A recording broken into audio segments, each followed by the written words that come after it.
The gunshot that shattered Katherine Caldwell's dreams of wealth and position came not from a pistol, but from the mouth of a weathered cowboy standing in the dusty street of Breckenridge, Colorado, and his words hit harder than any bullet ever could.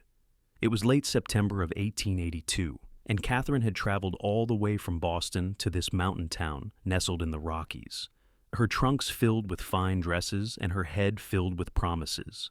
Charles Worthington had courted her for 6 months when he visited Boston on business, painting pictures of his vast mining fortune, his grand estate overlooking the mountains, and the life of luxury that awaited her as his wife.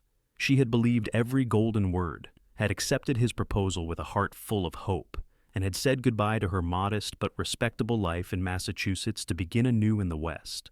The stagecoach had deposited her in Breckenridge just 3 hours ago, and she had immediately set about finding the Worthington estate. She had expected a carriage to meet her, but none came. She had asked at the hotel about Charles Worthington, and the clerk's expression had shifted from helpful to pitying in an instant. "You might want to speak with Thomas Fletcher," the clerk had said quietly. "He works the cattle ranch just outside town. He knows Worthington." Now Katherine stood in the middle of Main Street, her traveling dress covered in trail dust, her dark hair coming loose from its pins, staring at the tall cowboy who had just destroyed everything she thought she knew. Thomas Fletcher was perhaps 26 years old, lean and strong from years of hard work, with sun-weathered skin and eyes the color of storm clouds. He held his hat in his hands, turning it nervously as he delivered news he clearly did not want to share. "Miss Caldwell, I am sorry to be the one telling you this, but Charles Worthington does not have any fortune. The mining claim he bragged about played out 2 years ago. He has been living on credit and schemes ever since, borrowing against properties he does not own, selling shares in mines that stopped producing long ago." Katherine felt the world tilt beneath her feet. "That cannot be true. He showed me documents, certificates of ownership, bank statements from Denver." Thomas's jaw tightened, and something like anger flashed in his eyes, though she sensed it was not directed at her. "Those documents were forgeries, madam. Charles has been running this scheme on several families back east. You are not the first young woman he has lured here with promises of wealth." The words hit like physical blows. Katherine's hand went to her throat, where a delicate locket hung, a gift from Charles. "Where is he now?" "That is the other thing I need to tell you, Miss Caldwell. Charles Worthington left town 5 days ago. Word is he heard you were coming and decided it was time to move on to easier prospects elsewhere. He owes money to half the businesses in Breckenridge, and folks were starting to ask hard questions." Katherine's legs suddenly felt unable to support her weight. She had spent nearly all her savings on the journey west, on the trousseau she had commissioned, on gifts for Charles's supposed family. She had exactly $47 to her name, no return ticket, and nowhere to go. Thomas Fletcher moved quickly, catching her elbow as she swayed. His hand was calloused and warm through the fabric of her sleeve. "Easy now, madam. Let me help you to the hotel. You look about ready to fall over." "I cannot afford more than a few nights at the hotel," Katherine heard herself say, her voice sounding distant and strange. "I have no money, no prospects, no—" "One thing at a time," Thomas said firmly, his voice gentle despite its roughness. "Right now, you need to sit down and get something to eat. When did you last have a proper meal?" Katherine tried to remember. The stagecoach stations had offered terrible food, and she had been too excited and nervous to eat much. "Yesterday morning, I think." Thomas made a sound of disapproval and began steering her toward a restaurant she had noticed earlier. "The Golden Nugget serves decent food. Come on now. We will figure out the rest after you have eaten." She wanted to protest, to maintain some shred of dignity, but her body betrayed her with its weakness. She allowed Thomas to guide her into the restaurant, where the smell of coffee and fresh bread made her stomach clench with sudden, desperate hunger. He settled her at a corner table and ordered without asking her preference: steak, potatoes, beans, fresh bread, and hot coffee. "I cannot let you pay for this," Katherine protested weakly. "You do not even know me." Thomas leaned back in his chair, studying her with those steady gray eyes. "I know enough. I know you are a decent woman who got taken advantage of by a lying snake. I know you just had your world turned upside down, and I know what it feels like to be alone in a place where you do not belong." There was something in his voice, a note of personal experience that made Katherine look at him more closely. Despite his cowboy clothing and weathered appearance, there was an intelligence in his eyes, an education in the way he spoke that suggested he had not always worked cattle in Colorado. "You are not from here originally," she said. A ghost of a smile crossed his face. "Virginia, originally. A long time ago, before the war changed everything. But that is a story for another time. Right now, we need to figure out what you are going to do." The food arrived, and Katherine discovered she was ravenous. She tried to eat with some semblance of manners, but her body demanded fuel, and she found herself consuming the meal with undignified speed. Thomas said nothing, just sipped his coffee and waited.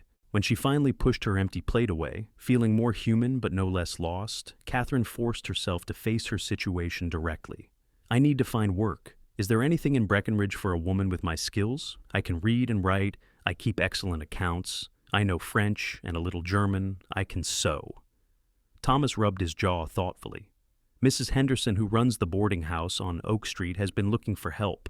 Her arthritis is getting bad, and she needs someone who can manage the books and help with the guests. It would not pay much, but it would come with room and board." "That sounds perfect," Katherine said, relief flooding through her. "Could you introduce me?" "I can do better than that. Mrs. Henderson is my landlady. I will vouch for you, which should help." Thomas paused, then added quietly, "But there is something else you need to know. Miss Caldwell, something about why Charles Worthington targeted you specifically." A chill ran down Katherine's spine at the serious tone in his voice. "What do you mean?" Thomas leaned forward, his voice dropping low so the other diners could not hear. "That man wants what you have." Katherine blinked in confusion. "But I have nothing. You just told me he was the one who was supposed to have wealth." "Not money," Thomas said intently. "Charles Worthington is after something else. Before he left town, he was asking questions about you, about your family back in Boston. Specifically, he was asking about property your family owns, about a warehouse near the harbor that your father left you when he passed." Katherine's blood ran cold. The warehouse was the only thing of value her father had left her, a modest property that brought in a small income from rent. She had mentioned it to Charles once in passing, but he had seemed uninterested in such a minor asset. "But it is barely worth $2,000. What would Charles want with a warehouse in Boston?" "From what I have been able to piece together, Charles is working with someone back east, someone who wants to acquire properties in that area for development. The warehouse you own sits on land that would be valuable for expansion of the shipping district. If Charles had married you, he would have gained control of that property. I suspect he was planning to sell it immediately and disappear with the profits." The calculated cruelty of it took Katherine's breath away. "He courted me for 6 months, proposed marriage, brought me all the way across the country, all for a piece of property worth $2,000? To a man with no morals and substantial debts, $2,000 is worth considerable effort," Thomas said grimly. "But here is what concerns me more. Miss Caldwell, Charles left town 5 days ago, heading east. I think he is going to try to forge documents claiming you gave him power of attorney over your property, or perhaps even claim you are married already. He has done similar things before." Katherine felt panic rising in her chest. "I need to send a telegram immediately to my lawyer in Boston. Warn him that any documents purporting to be from me are fraudulent." "Already taken care of," Thomas said, and produced a telegram receipt from his vest pocket. "I sent word 3 days ago, as soon as I found out you were coming and Charles had fled. Your lawyer, a Mr. James Hartford, has been informed of the situation and has taken steps to secure your property." Katherine stared at this cowboy who had somehow anticipated her needs, protected her interests before she even arrived in town. "Why would you do this? You do not know me. What is any of this to you?" Thomas was quiet for a long moment, his fingers tracing the rim of his coffee cup. When he finally spoke, his voice was rough with some old pain. 5 years ago, my sister came west to marry a man who promised her the world. He lied about everything, just like Charles Worthington. By the time I found out what was happening and came looking for her, she had died from pneumonia, too sick and too poor to get proper medical care, abandoned by the man who was supposed to love her. He looked up, meeting Katherine's eyes directly. "I could not save Sarah, but when I heard another woman was coming to town to marry Charles, that he was up to his old tricks again, I decided that this time would be different. This time I would make sure the truth came out before it was too late." Tears stung Katherine's eyes, though she refused to let them fall. "I am so sorry about your sister. and I am grateful to you, more than I can express. You saved me from making a terrible mistake. You have not made any mistakes, Miss Caldwell. You trusted someone who presented himself as trustworthy. The fault is entirely his. Thomas stood and placed some coins on the table for the meal. Come on, let me introduce you to Mrs. Henderson. If she agrees to hire you, you will at least have a roof over your head while you decide what comes next. Mrs. Henderson turned out to be a sharp-eyed woman of about 60, with white hair pulled back in a severe bun and a manner that was brusque but not unkind. She looked Katherine up and down with a frankness that would have been considered rude in Boston society, but somehow felt refreshing in its honesty. Thomas tells me Charles Worthington played you for a fool, Mrs. Henderson said without preamble. That man is a blight on this town, and I am not sorry he is gone. Question is, are you going to crumble under what happened, or are you going to pick yourself up and make something of yourself out here? Katherine lifted her chin, finding some core of strength she had not known she possessed. I intend to pick myself up, Mrs. Henderson. I am a hard worker, I am honest, and I learn quickly. If you give me a chance, I promise you will not regret it. Mrs. Henderson's stern expression softened slightly. Fair enough. I can offer you $10 a month plus room and board. You will manage the books, help serve breakfast to the guests, keep the common rooms clean, and assist me with whatever else needs doing. The work is not glamorous, but it is honest. I accept, Katherine said without hesitation. $10 a month was a pittance compared to what she had expected as Charles Worthington's wife. But it was honest work, and it would keep her fed and housed. She could rebuild from here. Good. Thomas, help Miss Caldwell bring her trunk from the hotel. She can have the small room on the 3rd floor, the one with the window facing the mountains. As Thomas and Katherine walked back to the hotel to collect her belongings, the afternoon sun was beginning to dip behind the mountain peaks, painting the sky in shades of gold and purple. Breckenridge was beautiful in a way that was completely foreign to Katherine, all rough edges and spectacular vistas, nothing like the refined civilization of Boston. Thank you, Katherine said as they walked, for everything. I do not know what I would have done if you had not told me the truth. Thomas glanced at her, and for the first time since she had met him, he smiled properly, a genuine expression that transformed his serious face. You would have figured it out, Miss Caldwell. You strike me as the resilient type. I am not sure about that. This morning, I thought I was about to become a wealthy man's wife. Now I am employed as a boarding house assistant earning $10 a month. That is quite a fall. Or quite a rise, depending on how you look at it, Thomas said thoughtfully. As Charles Worthington's wife, you would have been married to a liar and a fraud, always wondering when the next scheme would collapse. As yourself, working honestly, you owe nothing to anyone, and your future is your own to shape. Katherine considered this perspective. There was a freedom in having nothing, she supposed. No illusions left to shatter, no false promises to cling to, just the simple reality of what was.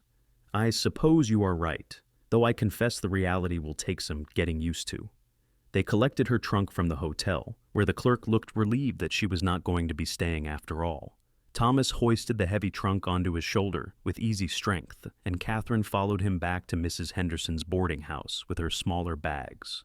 The room she was given was indeed small, barely large enough for a narrow bed, a washstand, and a small wardrobe. But it was clean, and the window did face the mountains, and when Katherine looked out at the vast wilderness beyond the town, she felt something unexpected stir in her chest. Not quite hope, not yet, but perhaps the possibility of hope. Over the following weeks, Katherine settled into her new life with a determination that surprised even herself. She rose before dawn to help Mrs. Henderson prepare breakfast for the boarders, a collection of miners, cowboys, and merchants who were unfailingly polite to her and respectful of her situation. Word had spread quickly through the small town about Charles Worthington's deception, and rather than being seen as a foolish woman who had been duped, Katherine found herself regarded with sympathy and a certain admiration for how she was handling her circumstances. She learned to make decent coffee over the temperamental wood stove, to keep accounts in Mrs. Henderson's peculiar system, to scrub floors without ruining her hands completely. The work was hard, and her muscles ached constantly for the first week, but there was a satisfaction in physical labor that she had never experienced in her sheltered Boston life. Thomas Fletcher became a regular presence in her days. He took his meals at the boarding house, and often in the evenings after dinner, he would sit in the common room and read, or write letters, or simply talk with Mrs. Henderson and Katherine about the happenings in town. Katherine learned that he owned a small ranch about 5 miles outside Breckenridge, where he raised cattle and horses. The work was hard, but the land was his own, bought with savings from years of cowboy work after the war. "Why did you leave Virginia?" Katherine asked him one evening in late October, when the first real snow had begun to fall outside and a fire crackled in the common room hearth. Most of the other boarders had gone to the saloon or retired to their rooms, leaving Thomas and Katherine alone with their coffee and conversation. Thomas was quiet for a moment, staring into the fire. "Virginia after the war was not a place I could stay. Too many ghosts, too many reminders of everything that was lost. My family's plantation was destroyed. My father and older brother died in the fighting, and my mother passed from grief a year after the war ended. Sarah and I sold what little was left and came west to start over. I found work as a cowboy and discovered I had a talent for it, saved every penny I could, and eventually bought the ranch.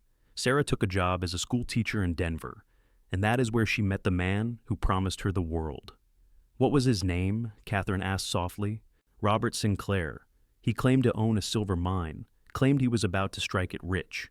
Sarah believed him, married him, and came with him to Breckenridge. By the time I heard she was in trouble and came looking for her, she had been dead 2 months." Thomas's hands tightened around his coffee cup.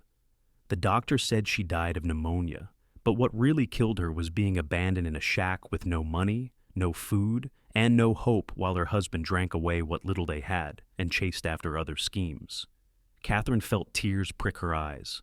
"I am so sorry, Thomas. That is unbearable. What made it worse was that I could have prevented it if I had known in time. Sarah wrote to me, but her letters never reached me because I was moving around following cattle drives. By the time I came to Breckenridge looking for her, it was too late." He looked up at Katherine, and the raw pain in his eyes made her breath catch.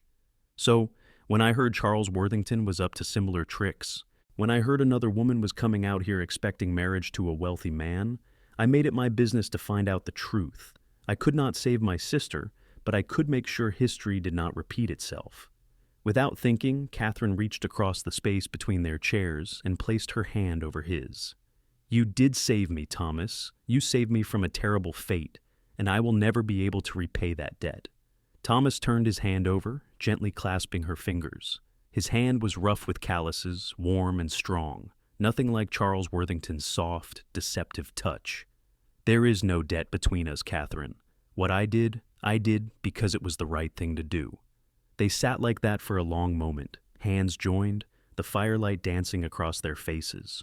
Then Thomas seemed to realize what he was doing and gently released her hand, clearing his throat. "It is getting late. I should let you get your rest. Mrs. Henderson will have you up before dawn." Katherine felt the loss of his touch like a physical thing, but managed to smile. "That she will.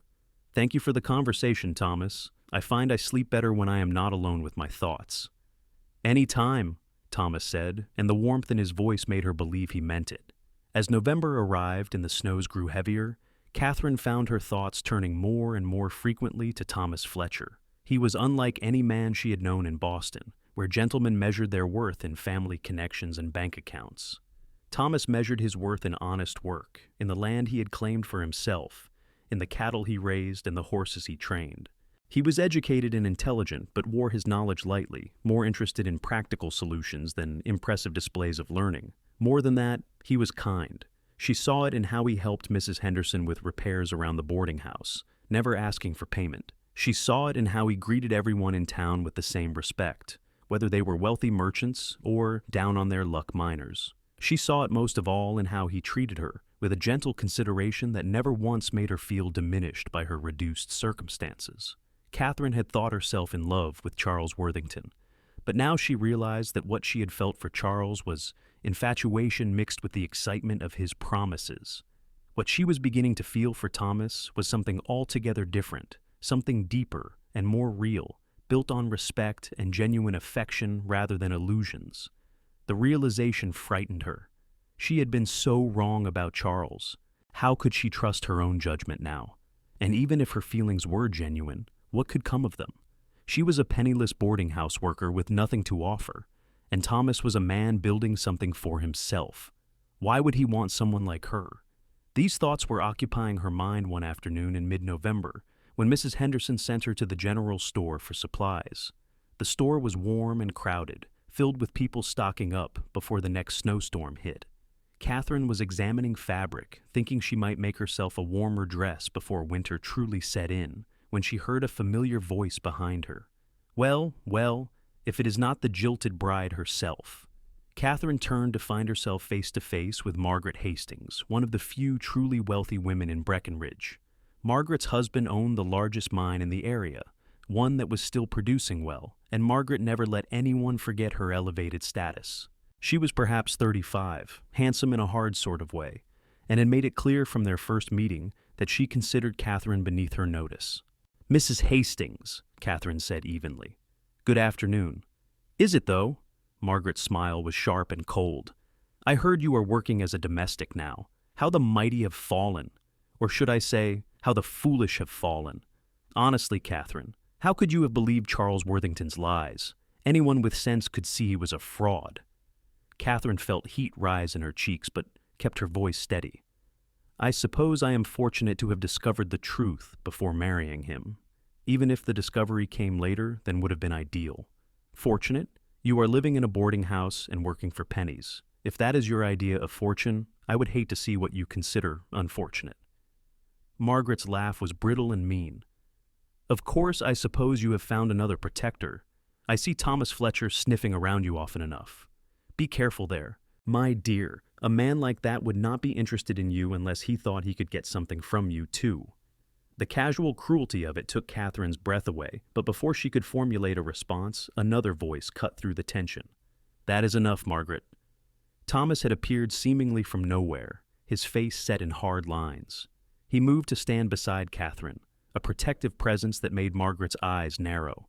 "Oh, Thomas, I was just offering friendly advice to Miss Caldwell. Surely you would not want her to be deceived again. The only deception happening here is you pretending your words come from concern rather than malice," Thomas said flatly. "Katherine has more character and grace in her little finger than you have in your entire body. She handled an impossible situation with dignity, and she has the respect of everyone in this town who matters. If you cannot be civil, perhaps you should take your business elsewhere." Margaret's face flushed with anger. "How dare you speak to me that way? My husband will hear about this." "Please do tell him. I am sure Walter will be fascinated to learn how his wife spends her time insulting women who have done nothing to deserve it." Thomas's voice was cold as winter iron. "Now, if you will excuse us, Katherine and I have business to attend to." He offered Katherine his arm, and she took it gratefully, her hands shaking slightly. They left the store together, stepping out into the crisp afternoon air. Katherine breathed deeply, trying to calm her racing heart. "Thank you," she managed finally. "I should have defended myself better, but I was so shocked by her cruelty." "You have nothing to apologize for. Margaret Hastings is a miserable woman who finds joy only in making others feel small. Her opinion means nothing." Thomas was still angry. She could see it in the set of his jaw, the tension in his shoulders. "And for the record, what she implied about my intentions toward you could not be further from the truth." "I know that," Katherine said quickly. "I never doubted your motivations, Thomas." He looked at her then, really looked at her, and something in his expression made Katherine's breath catch. "Good," he said quietly, "because the truth is exactly the opposite of what Margaret suggested. You have nothing I want to take from you, Katherine. If anything, I have been trying very hard not to want things I have no right to." Katherine's heart began to pound for entirely different reasons. "What do you mean?" Thomas glanced around the busy street, then made a decision. "Come with me. We need to talk, and we need privacy." He led her away from the main street, down a quieter path that led to the edge of town. They walked in silence until they reached a spot that overlooked the valley, where the mountains rose in magnificent peaks all around them, and the town spread out below like a collection of toys. The snow was falling gently, catching in Katherine's hair and eyelashes, and the world felt hushed and intimate. "Katherine," Thomas began, then stopped, seeming to struggle with his words. "I need to be honest with you about something. These past 2 months, getting to know you, spending time with you, it has become the best part of my days. You are intelligent and brave and kind, and you face every challenge with a strength that amazes me. I look forward to our evening conversations more than I can express. I find myself thinking about you constantly, wondering what you are doing, hoping you are well, wanting to be near you. Katherine could barely breathe. Thomas, Please, let me finish before I lose my nerve, he said, a slight smile touching his lips despite the seriousness of his words. I know the timing is terrible. You came here expecting to marry one man, and now here I am making declarations when you were still recovering from that betrayal. I know you have every reason to be wary of trusting any man's words right now, but I cannot keep pretending I feel nothing when everything in me wants to tell you that I am falling in love with you. The words hung in the cold air between them, fragile and precious. Katherine felt tears spring to her eyes, but they were not tears of sadness. You are not the only one who has been pretending, she whispered. Thomas, these past weeks with you have shown me what I should have been looking for all along. Not wealth or status or grand promises, but real connection, honest affection. Someone who sees me as I truly am and values that. I thought I knew what love was when I accepted Charles's proposal, but I was so wrong. What I felt for him was nothing compared to what I feel when you walk into a room, when you smile at me, when we talk for hours and time disappears. Thomas's expression transformed, hope and wonder flooding his features. Katherine, are you saying? I am saying that I am falling in love with you too, Katherine said, her voice stronger now. I know it is fast. I know I should probably be more cautious. But everything about you tells me you are real in a way Charles never was. You have shown me who you are through your actions, through your kindness, through the way you treat everyone around you. I trust you, Thomas, and I think I am beginning to understand what real love might feel like. Thomas closed the distance between them in one swift movement, his hands coming up to cup her face with infinite gentleness. May I kiss you? He asked, his voice rough with emotion. Yes, Katherine breathed, and then his lips were on hers, warm and sure and perfect. The kiss was gentle at first, tentative, as though he was afraid she might break. But Katherine leaned into him, her hands clutching his coat, and the kiss deepened into something that spoke of longing and promise, and futures yet to be written. When they finally broke apart, both breathless, Thomas rested his forehead against hers. I want to do this right, Katherine. I want to court you properly, give you time to be certain of your feelings, show you the life we could build together. I will not rush you into anything, no matter how much I might want to. Katherine smiled, feeling a happiness bloom in her chest that she had never experienced before. I appreciate that, and I think I would like to be courted by you, Thomas Fletcher. I would like that very much. They stood there in the falling snow, wrapped in each other's arms, while the world turned cold and beautiful around them. Katherine had come to Breckenridge expecting one future and had found something infinitely better, something real and honest and full of genuine possibility. The courtship that followed was unlike anything Katherine had experienced with Charles Worthington. Where Charles had been all grand gestures and flowery words, Thomas showed his affection through quiet, consistent attention. He brought her wildflowers he found on his morning rides, still covered in frost. He fixed the window in her room that had been sticking, teaching her how to maintain it herself. He shared his dreams for his ranch, asking her opinion on which cattle breeds might do best in the Colorado winters, treating her thoughts as valuable and worth considering. They took walks together when her work was done, exploring the trails around Breckenridge, and Thomas taught her about the land he loved.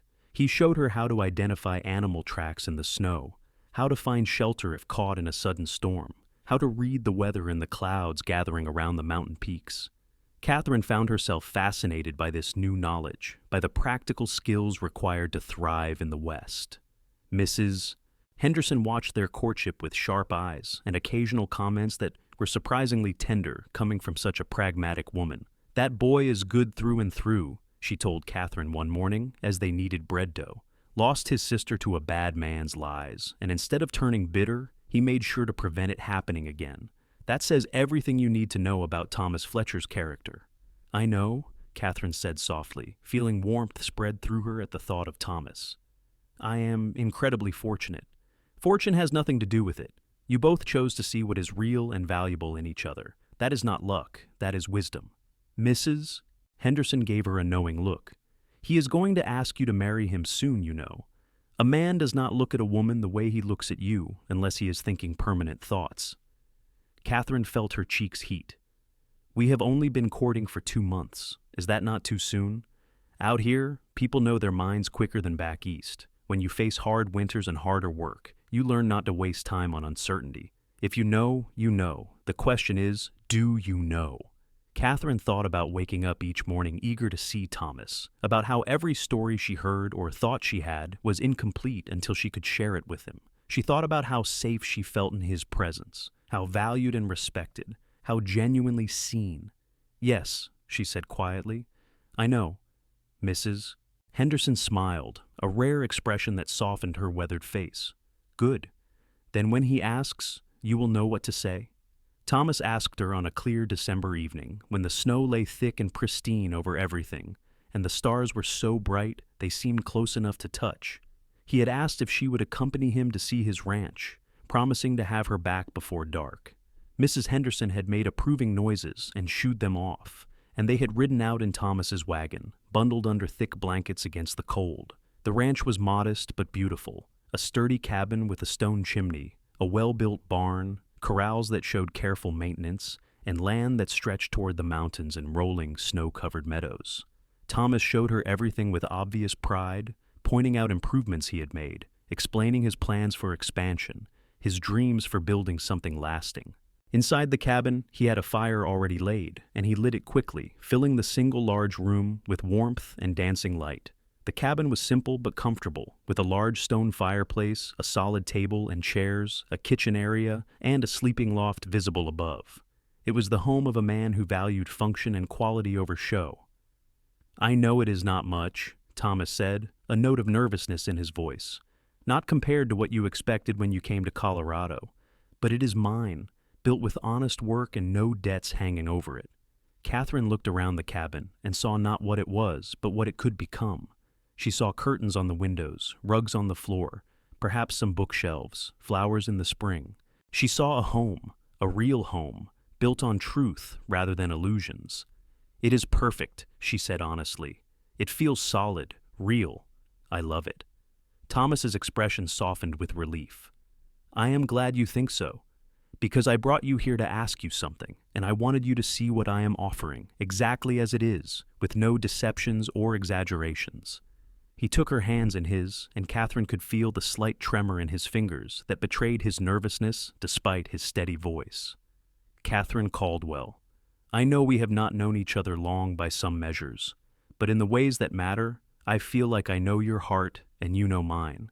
You are the strongest, bravest, most remarkable woman I have ever met. You face betrayal and loss with dignity, and you have built a new life for yourself with courage and determination. I love you, Katherine. I love your intelligence, your kindness, your resilience, your laugh, the way you see the world. I love everything about you, and I want to spend my life loving you, if you will have me. He reached into his pocket and pulled out a simple gold band, clearly old, worn smooth with time. This was my mother's wedding ring. It is the only thing of hers I have left. I know it is not fancy, and I know I cannot offer you wealth or luxury, but I can offer you honesty, loyalty, a home we will build together, and a love that will last all my days. Katherine, will you marry me? Katherine felt tears streaming down her face, but they were tears of joy, of relief, of finally finding something real after so much deception. Yes, she said, her voice breaking with emotion. Yes, Thomas, I will marry you. I do not want wealth or luxury. I want exactly what you are offering, a real partnership, an honest love, a life we build together. I want you just as you are, and I want this life with you. Thomas's face broke into a smile of pure joy, and he slipped the ring onto her finger. It fit perfectly, as though it had been waiting for her all along. Then he pulled her into his arms and kissed her with a passion that spoke of love, too long restrained, and Katherine kissed him back with all the feeling in her heart. When they finally broke apart, both breathless and laughing, Thomas held her close and said, I want to do this soon, Katherine. I do not want to wait months for formal arrangements. Would you be willing to marry me before Christmas? I know it is quick, but I feel like I have been waiting my whole life to find you, and now that I have, I do not want to spend another day not calling you my wife. Katherine thought of her empty life in Boston, of the false promises Charles had made, of how close she had come to losing everything. Then she thought of Thomas, solid and real and true, offering her a genuine future. "Before Christmas would be perfect," she said. "I want that too." They were married 3 weeks later, on December 22nd, in a simple ceremony at the small church in Breckenridge. Mrs. Henderson stood as Catherine's witness, her eyes suspiciously bright. A rancher named Samuel Foster, who was Thomas's closest friend, served as his witness. The preacher was a kind man named Reverend Walsh, who had heard their story and seemed genuinely pleased to be joining them in marriage. Catherine wore a dress she had made herself from deep blue wool, simple but well fitted, with her dark hair arranged in soft curls. She carried a small bouquet of pine branches and winter berries that Thomas had gathered for her that morning. Thomas wore his best suit, dark and well made, and when Catherine walked down the short aisle toward him, the look in his eyes made her feel like the most beautiful woman in the world. The vows they spoke were traditional, but Catherine felt the weight and truth of every word. To have and to hold from this day forward, for better, for worse, for richer, for poorer, in sickness and in health, to love and to cherish until death do us part. These were not empty promises, but commitments she intended to keep with every fiber of her being. When Reverend Walsh pronounced them husband and wife and told Thomas he could kiss his bride, the kiss they shared was tender and full of promise. The small congregation that had gathered, mostly people from the boarding house, and Thomas's ranching friends, applauded warmly. Mrs. Henderson hosted a small reception at the boarding house, with cake and coffee and simple but heartfelt celebration. Everyone who attended seemed genuinely happy for them, and Catherine was moved by how this community had welcomed her, had supported her through her difficulties, and now celebrated her joy. As evening fell and the celebration wound down, Thomas helped Catherine into the wagon for the ride to their ranch, to their home, to begin their life together. Someone had tied tin cans to the back of the wagon, and they rattled merrily as they drove through the snow-covered streets of Breckenridge. The cabin was warm when they arrived, the fire banked but still glowing. Thomas carried Catherine over the threshold, both of them laughing at the traditional gesture, and set her gently on her feet in the middle of what was now their home. "Welcome home, Mrs. Fletcher," Thomas said softly, his hands resting on her waist. "Mrs. Fletcher," Catherine repeated, testing out the name. "I think I like the sound of that." Thomas smiled and kissed her forehead, her cheeks, finally her lips, with a tenderness that made Catherine's heart soar. "I love you," he murmured against her mouth. "I will spend every day proving that to you." "I love you too," Catherine whispered back. "You saved me, Thomas, not just from Charles's deception, but from a life that would have been empty of real love." "You saved yourself," Thomas corrected gently. "You had the courage to build something new when everything fell apart. I just had the extraordinary good fortune to be there when you did." They stood wrapped in each other's arms before the fire, and Catherine felt a peace settle over her that she had never known before. This was real. This was true.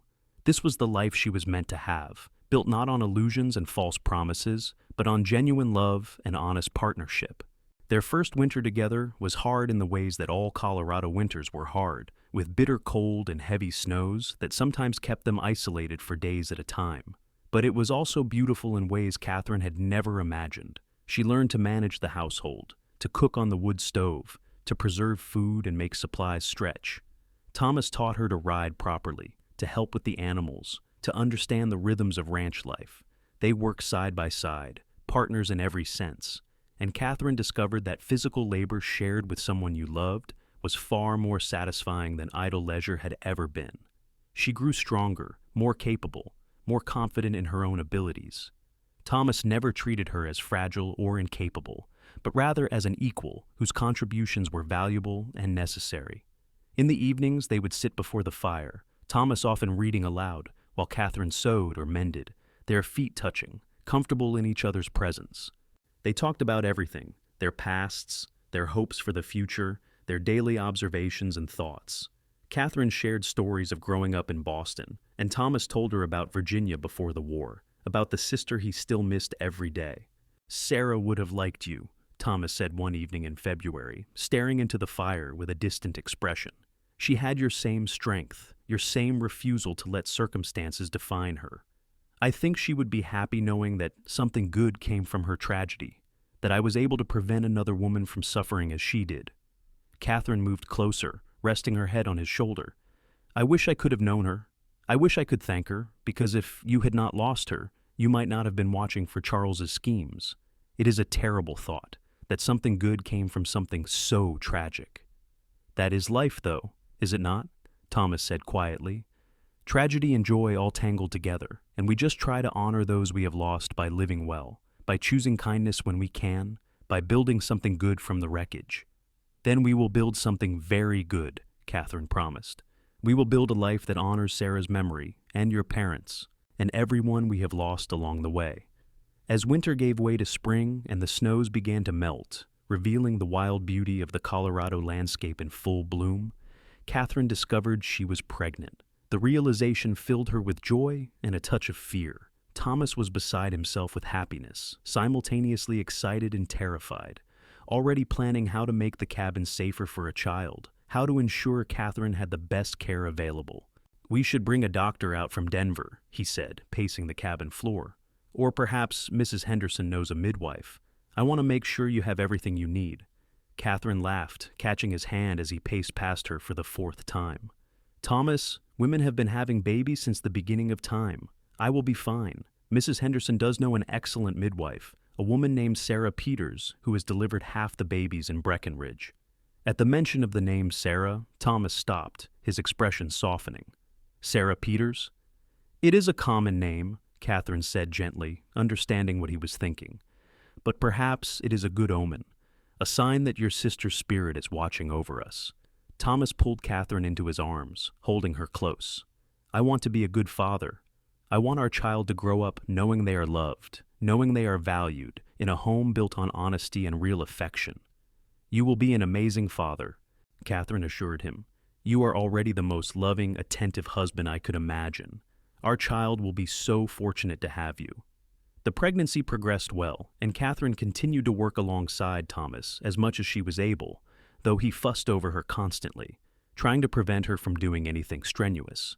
Sarah Peters visited regularly, pronouncing Katherine healthy and the baby strong, and offering practical advice that eased both their worries. In early November, as the first snows of their second winter together began to fall, Katherine went into labor. Thomas sent for Sarah Peters immediately, and then proceeded to be absolutely useless, pacing and worrying and generally getting in the way, until Sarah banished him from the cabin entirely. Go check on your cattle, Sarah said firmly. Your wife is doing beautifully, and you are making everyone nervous. Come back in a few hours. Thomas looked at Katherine, who managed to smile at him between contractions. Go, I will be fine. Sarah knows what she is doing. The birth was long and difficult, but when Thomas finally returned, summoned by Sarah, it was to find Katherine exhausted but radiant, holding a tiny red-faced baby boy who was squalling indignantly at the injustice of being born. You have a son, Katherine said softly, her eyes shining with tears of joy and relief. A healthy, strong son. Thomas approached slowly, almost reverently, and when Katherine placed the baby in his arms, his expression was one of such overwhelming love and wonder that Katherine felt fresh tears spring to her eyes. Thomas looked at his son, then at his wife, and Katherine saw tears tracking down his weathered cheeks. Thank you, he whispered. Thank you for this gift, for this life, for everything. They named him Timothy Robert Fletcher, honoring both their families, and the baby proved to have his father's strong constitution and his mother's stubborn determination. He was a loud baby, demanding and vigorous, and Katherine and Thomas fell completely in love with him. The first months of parenthood were exhausting and wonderful in equal measure. Katherine marveled at how Thomas took to fatherhood, helping with everything without complaint, rocking Timothy through long nights, changing diapers without flinching, his large, work-roughened hands infinitely gentle with his tiny son. I never expected this, Thomas said one night, holding Timothy, while Katherine tried to get a few hours of desperately needed sleep. I never let myself imagine having a family of my own. It seemed like too much to hope for, after everything.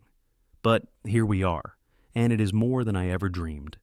Katherine, exhausted but happy, smiled at the picture they made, her strong cowboy husband cradling their tiny son with such tenderness. Here we are, she agreed, building our life exactly as we promised.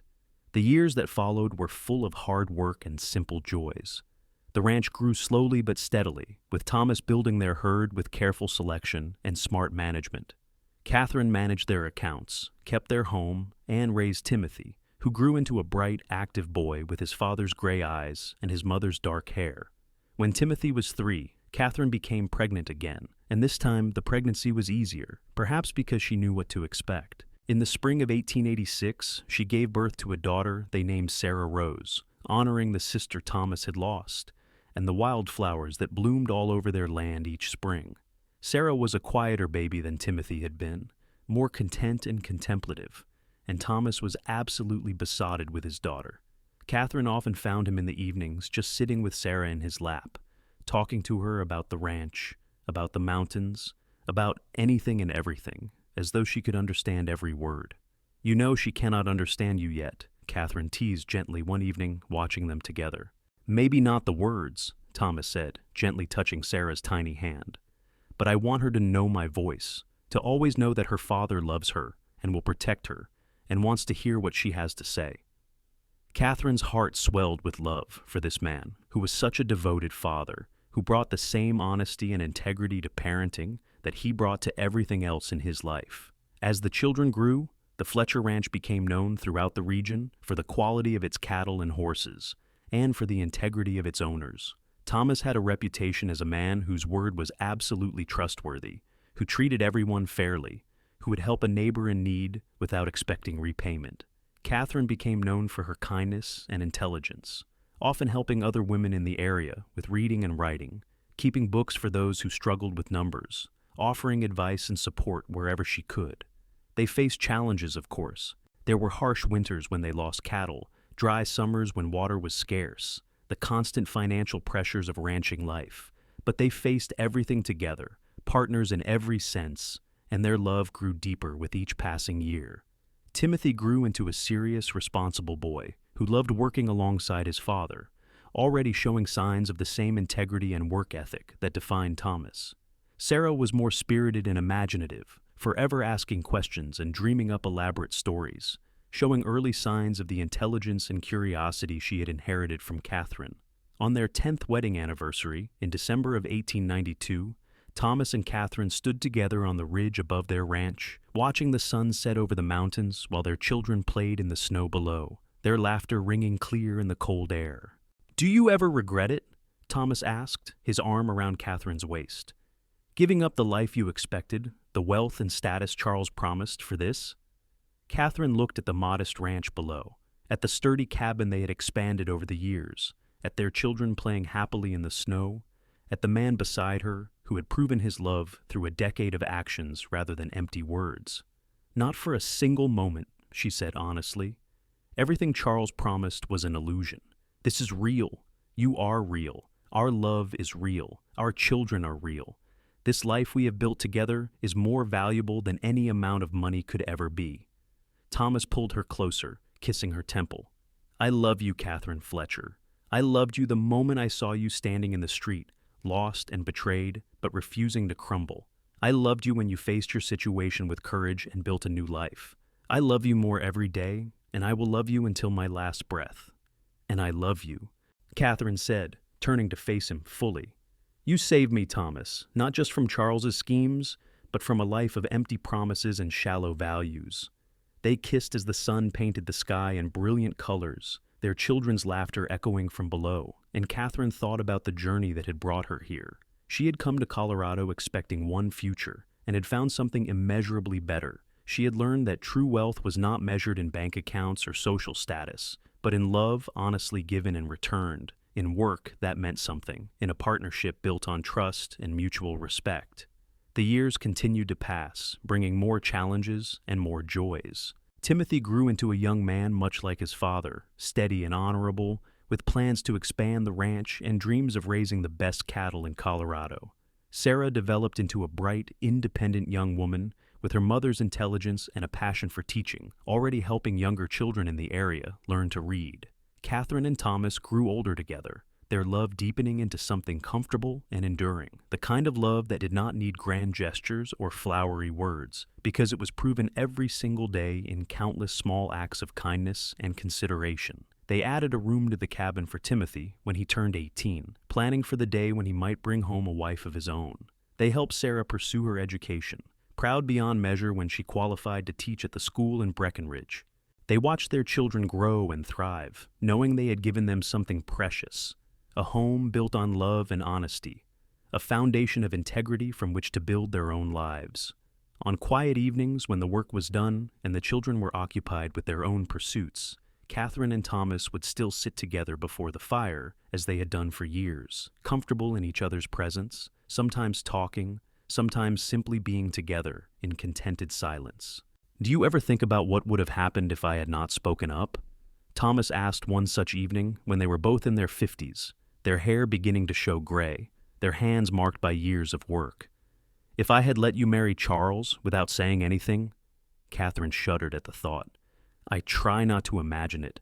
Everything good in my life stems from that moment when you told me the truth. You gave me the chance to choose a real life over a false one." "You did the choosing," Thomas said. "You had the courage to build something new. I just pointed you in the right direction." "We built it together," Katherine corrected gently. "Everything we have, we built together. That is what makes it valuable." Timothy married in the spring of 1900, bringing home a sweet, hard-working young woman named Emma, who proved to be a perfect match for him. Katherine watched her son pledge his life to his chosen partner, and remembered her own wedding day, the joy and hope and promise of beginning a life together. She saw in Timothy and Emma the same genuine affection and respect that had always defined her marriage to Thomas, and she was grateful that her son had learned what real love looked like.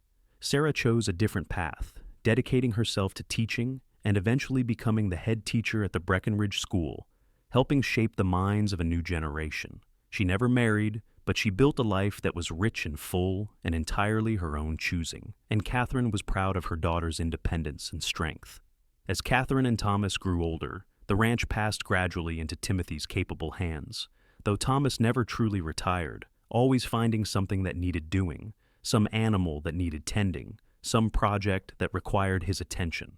Katherine remained involved in community life, known throughout the region as a woman of wisdom and kindness, someone people sought out for advice and support. They celebrated their 30th anniversary surrounded by family and friends, their cabin filled with laughter and love, and Katherine looked around at everything they had built and felt a profound sense of gratitude. She thought about the frightened, betrayed young woman who had arrived in Breckenridge so many years ago, expecting to marry a wealthy man and instead finding something infinitely more valuable. "What are you thinking about?" Thomas asked, finding her alone for a moment on the porch, looking out at the mountains she had come to love. "I am thinking about how grateful I am that Charles Worthington was a liar and a fraud," Katherine said, laughing at the paradox. "If he had been who he claimed to be, I would have married him, and I would never have found you. I would have had wealth, but not love, status, but not partnership, comfort, but not joy. Every day I wake up thankful that you had the courage to tell me the truth." Thomas pulled her close, and they stood together, watching the sun set over the land they had worked for 3 decades. "That man wanted what you had," Thomas said, echoing the words he had spoken so long ago. "But he could never appreciate its true value. Your strength, your intelligence, your capacity for love. These were the real treasures, and he was too much of a fool to recognize them. I have spent 30 years being grateful that his greed and his lies brought you to me." "Do you think he ever succeeded in his schemes?" Katherine wondered. "I have not thought about Charles Worthington in years." "I heard he was eventually arrested for fraud in San Francisco," Thomas said. "He spent time in prison last I knew. But honestly, I stopped caring about Charles Worthington the day we got married. He has no place in our story, except as the mistake that led you to where you were meant to be." Katherine nodded, recognizing the truth in that. Charles Worthington was not a villain in her life story, but rather a detour that had led her to her true destination. She bore him no ill will, felt no lingering anger or bitterness. He was simply irrelevant to the life she had built. As they grew older still, Katherine and Thomas spent more time simply enjoying each other's company, taking gentle rides around the ranch land, sitting together on the porch watching the mountains change with the seasons. entertaining grandchildren as Timothy and Emma began their own family. Life became quieter, but no less rich, full of small pleasures and deep contentment. Katherine often thought about the first day in Breckenridge, standing in the dusty street while a stranger told her that everything she believed was a lie.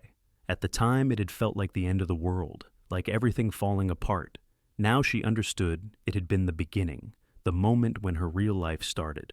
On a clear spring morning in 1915, when Katherine was 62 and Thomas was 66, they took one of their customary rides up to the ridge that overlooked their ranch.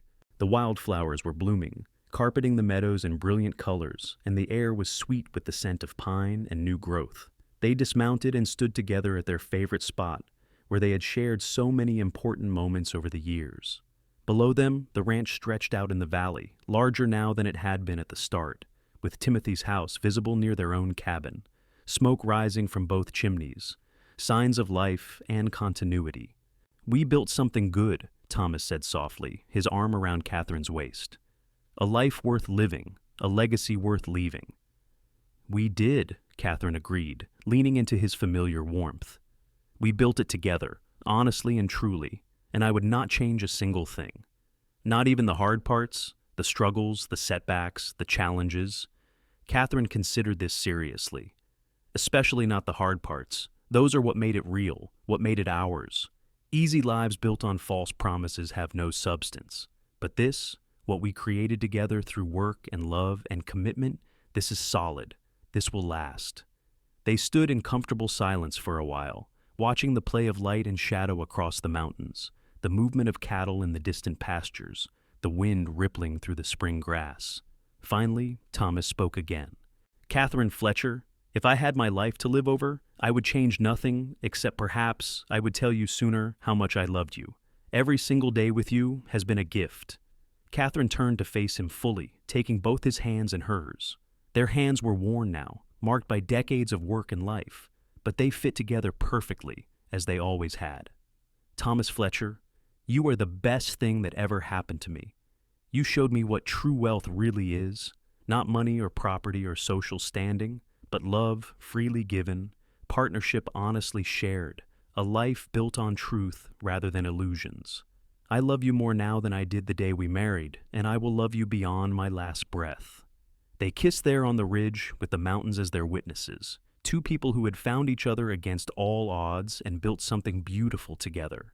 The sun was warm on their faces. The breeze carried the scent of wildflowers, and their hearts beat in rhythm as they had for more than 3 decades.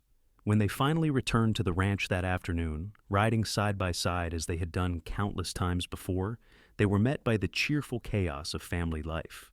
Timothy and Emma's children ran out to greet them, full of questions and stories and demands for attention.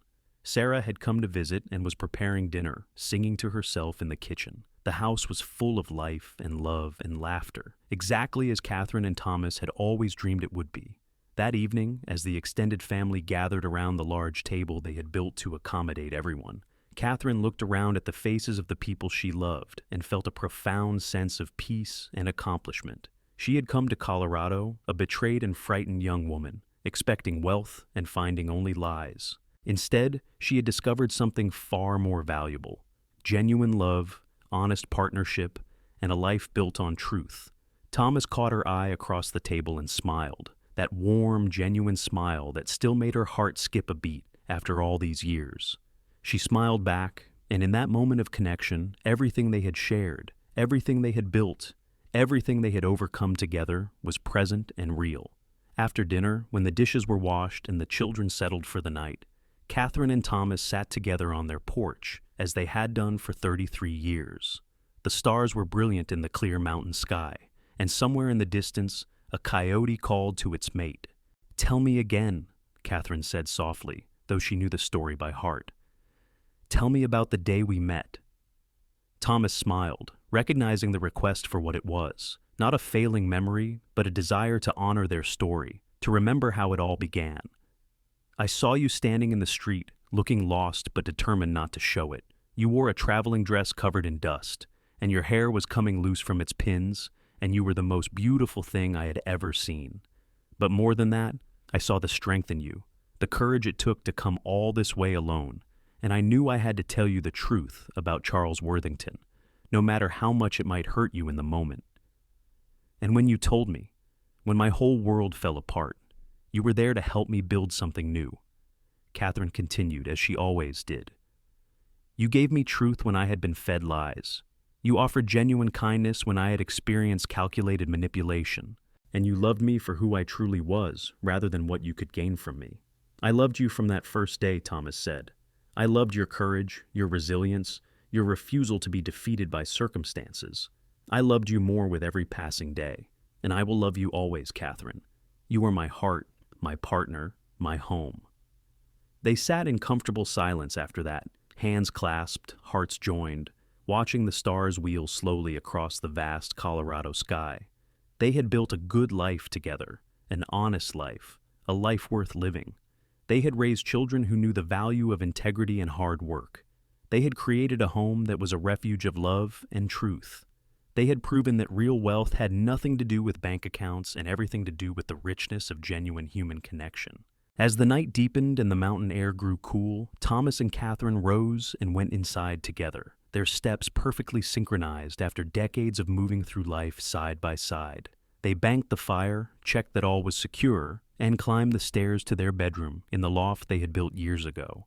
In the darkness, wrapped in each other's arms as they had been for more than 30 years, Katherine reflected on the strange and wonderful path her life had taken. She had come to Breckenridge expecting to marry a wealthy man, and had instead married a cowboy with nothing but a modest ranch and an honest heart. That choice, forced upon her by Thomas's courage in revealing the truth, had given her everything that truly mattered.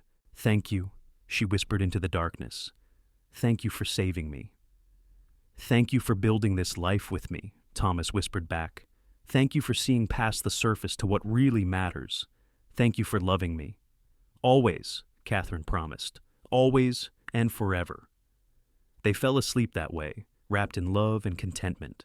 Two people who had found each other against all odds and created something beautiful from what had started as betrayal and loss. Outside, the mountains stood eternal and the stars wheeled overhead.